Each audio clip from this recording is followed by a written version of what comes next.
ঠিক বলছি হ্যাঁ কি না? করেছিলেন তো? তাহলে প্রয়োজনে অস্ত্র ব্যবহার করতে হবে, এটা ভুললে চলবে না মায়েরা। মহাপ্রভু দেখলেন এ ভালো কথার লোক নয়।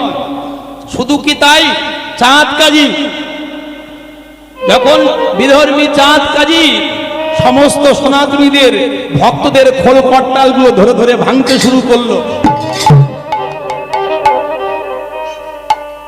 নিজেদের অখাদ্য কুখাদ্য নিয়ে সনাতনীদের ভয় লাগিয়ে দিল, তোমাদের ঠোঁটে লাগিয়ে দিলে তোমাদের জাত চলে যাবে, হরি বল, তোমাদের জাত কেড়ে নেব। আজকে রাত্রি হয়েছে, আঁধার হয়েছে, তাই ছেড়ে দিলাম। আগামীকাল সকালে যদি আবার কীর্তন করো না, তোমাদেরকে সোজা ঘাট ধরে টেনে এনে ওই অখাদ্যগুলো তোমাদের জোর করে খাইয়ে দেব। মহাপ্রভু তো চুপ করে মেনে নিতে পারতেন। মহাপ্রভু সংগঠন তৈরি করলেন, সংগঠন তৈরি করলেন, হরিনামের দল তৈরি করলেন, আর সেই দল তৈরি করে চারটে ভাগে ভাগ হলেন। চারটে ভাগে ভাগ হয়ে মহাপ্রভু কাজীর বাড়ি আক্রমণ করলেন। ঠিক বলছি? একদল ভক্ত গিয়ে সমস্ত কলা গাছ, কদলী বৃক্ষ মানে কলা গাছগুলো ভেঙে ফেললেন। কেউ গিয়ে ফুলের বাগান ভাঙতে শুরু করলেন। চতুর্দিক থেকে যখন মশাল জ্বালিয়ে এসেছেন, তখন চাঁদ কাজী দেখে ভীত সন্ত্রস্ত হয়ে কোথায় না ঘরের ভিতরে পলায়ন করে খাটের তলার মধ্যে প্রবেশ করেছেন। তাহলে মায়েরা এখনো পর্যন্ত বলি, হরিনাম করো ভাই, আর সব মিছে, আর সব মিছে, পালাবার পদ নাই, যমন আছে পিছে, যম আছে পিছে, পালাবার পদ নাই, যম যেমন আছে পিছে, আবার যমনও আছে পিছে। সেই জন্য হরিনামও আমরা করব, আমাদের প্রয়োজন মতো আচার নিষ্ঠাগুলো ঠিক রাখবো, খাদ্য খাদ্যকে বাধা নেই। আবার আমরা শিক্ষা নেব, শিক্ষা দেব আমাদের ঘরের সমস্ত মা বোন সনাতনীদের, এই শিক্ষায় আমরা উদ্বুদ্ধ করব। মহাপ্রভু যদি কলিযুগের মাটিতে সুদর্শন চক্রকে ডাকতে পারেন, প্রয়োজনে সংহার করার জন্য ডেকেছিলেন। কোথায় সুদর্শন? ভক্তমণ্ডলী, ভক্তিমতী মায়েরা, সেই গানটা মনে এলো আবার। কোন গান?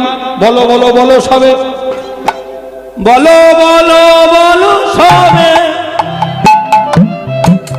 শত বিনা বেনুরারে,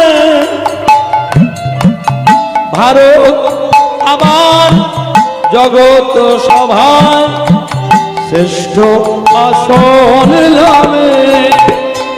তাই বলো বলো সবে,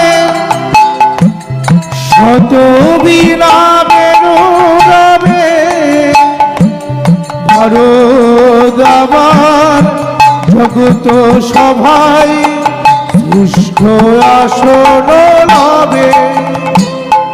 আজকে সারা বিশ্বের মাটিতে ভারতবর্ষের স্থান পঞ্চম। সে অর্থের দিকে বলুন, অস্ত্র শস্ত্র সামরিক দিক থেকে বলুন। তাহলে আমরা সেই ভারতবাসী হয়ে, এই বাংলার মাটি আমার জন্ম, ভারত পূর্ণ ভারত ভূমিতে আমার জন্ম, সেই ভারতবর্ষকে রক্ষা করার দায়িত্ব আমাদের প্রত্যেককে নিতে হবে। হতে পারি দিন তবু নহি মোরাহীন। ভক্তমণ্ডলী, ভক্তিমতী মায়েরা, লীলার মধ্যে প্রবেশ করছি, আর বলার অপেক্ষা রাখে না। বড় অবাক লাগে, একটা সামান্য ছোট্ট বাংলাদেশ তারা আমাদেরকে হুমকি দেয়। যে ভারতবর্ষের দয়ায় তারা বেঁচে আছে, যে ভারতবর্ষের দয়ায় বাংলাদেশের মানুষ বেঁচে আছে, তাদের উপরে দুধ কলা দিয়ে কালসাপ। কোনদিন স্বাধীনতা অর্জন করতে পারত যদি ভারত না বন্ধু হতো, ভারতের আর্মিটা যদি না যেত। বড় কষ্ট হয় কখন জানেন? আমরা, আমার ধৃষ্টতা মাফ করবেন, সনাতনীরা কোনদিন কারোর ক্ষতি করে নিজের উন্নতি চায় না। আজকে বাংলার বুকে এমন কিছু নেতা কাঁটা, এরা বলছে আমরা সংখ্যালঘু থেকে সংখ্যা গুরু তৈরি হয়ে যাব। তাহলে শাস্ত্রে বলা আছে মায়েরা, বীর্যধারণম ব্রহ্মচর্যম, এক ব্রহ্ম দ্বিতীয় নাস্তিক। সন্তান উৎপাদনের জন্য যদি আপনি দুখানা সন্তান নেন, 10খানা সন্তান নেন, সন্তান উৎপাদনের জন্য যদি আপনি রেতস্খলন করেন, সেখানে আপনার কোনো অপরাধ হবে না। নিতাই গৌর হরি হরি বল। পরিষ্কার ভাগবতে লেখা আছে, মনে রাখবেন। হরে কৃষ্ণ। আর হরিনাম করব, খোল করতাল দিয়ে শুধু কাজ হবে না, যে গোটার দিন এসে গেছে। হরি বল।